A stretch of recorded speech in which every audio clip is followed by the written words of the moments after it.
published 0327 Est, the 25th of November 2017, updated 1205 Est, the 25th of November 2017. Theresa May is considering giving the European Court of Justice a role in Britain once it has left the EU. The Prime Minister has held talks about a potential referral system to the ECJ for European citizens who remain in the UK. Judges in the UK would refer cases to Luxembourg should queries crop up that have not been addressed during Britain's membership of the EU. Theresa May discussed the idea at a meeting of her in a Brexit cabinet on Monday, The Sun reported.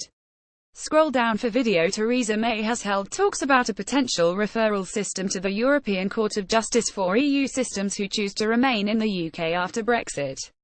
The Prime Minister is pictured with European Council President Donald Tusk during a bilateral meeting in Brussels yesterday. Judges in the UK would refer cases to Luxembourg should queries crop up that have not already been addressed during Britain's membership of the EU.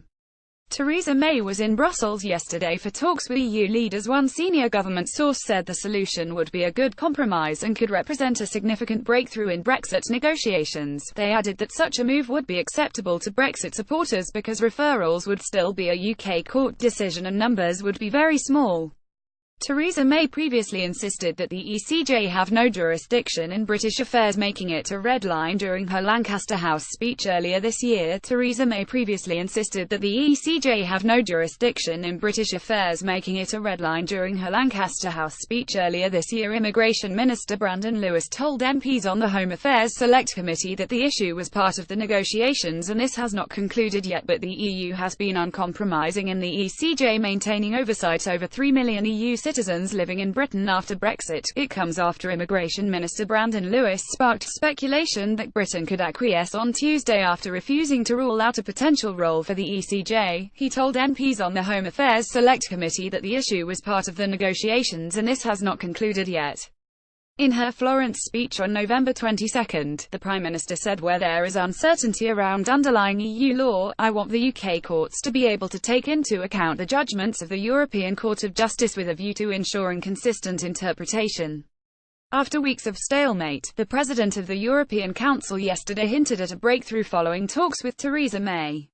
European Union leaders and their partners from the East met for an Eastern Partnership summit in Brussels yesterday. Donald Tusk suggested it was possible talks on trade could begin at a crunch summit of EU leaders in Brussels next month, but he warned of a huge challenge ahead, and set the Prime Minister a new deadline of 10 days for progress on all issues before trade negotiations start.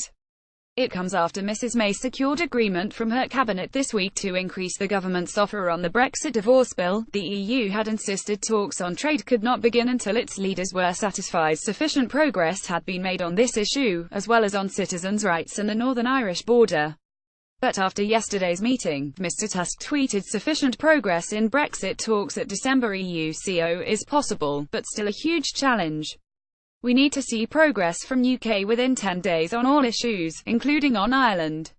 As she left the talks, Mrs May insisted Britain would honour its commitments to the EU budget and said there were still issues to be resolved, but she added there has been a very positive atmosphere in the talks and a genuine feeling that we want to move forward together.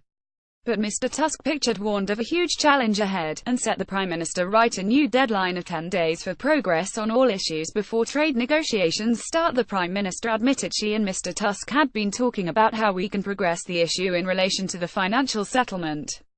But Bulgarian Prime Minister Boyko Borisov said he thought EU talks were moving towards a hard Brexit. His remark comes barely a month before his country is due to take over the presidency of the Council of the EU. Next month's summit will be the key to progressing from discussions of the divorce bill, citizens' rights and the Irish border. The next stage of the talks will cover future trading arrangements and an implementation period to avoid a cliff edge for businesses.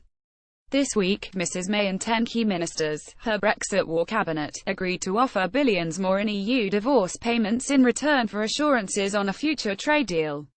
Precise figures were not discussed, but Brussels has previously suggested it would not start talks without an offer of around £40 billion, double what the Prime Minister had previously indicated.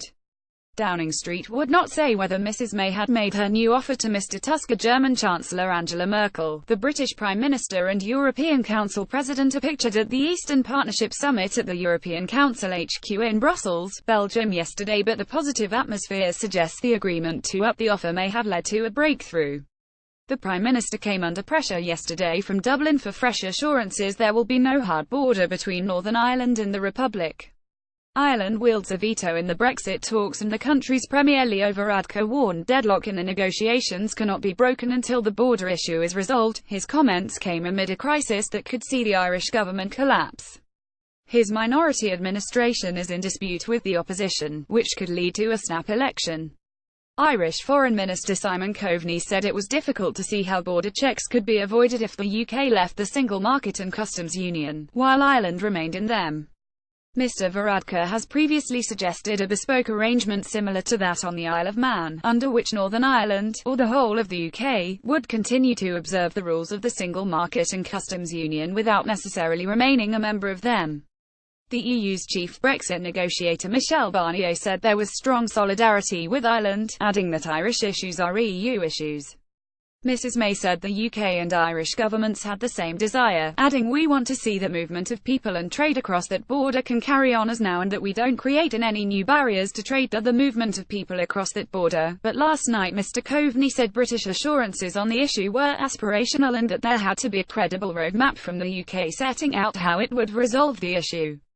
He added, "The truth is that if we see regulatory divergence between the two jurisdictions on the island of Ireland, it is very hard to see in that scenario how you avoid hard border checks, so we need progress on this issue. If we can't, I think there is going to be a difficulty coming up."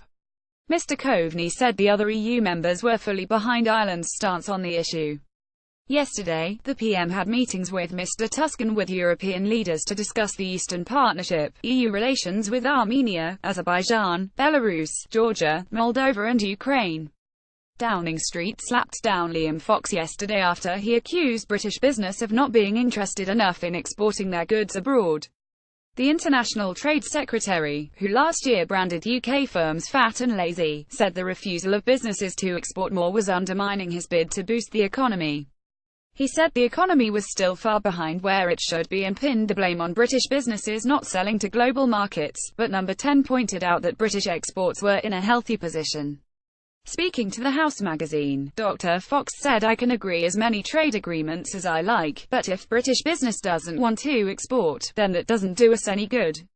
He added, "We need to do an awful lot better with the markets that we already have access to globally. Our trading performance still needs to improve. We're still way behind where our economy needs to be."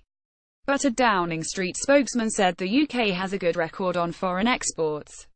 "We are focused on ensuring we are doing more to help British businesses export."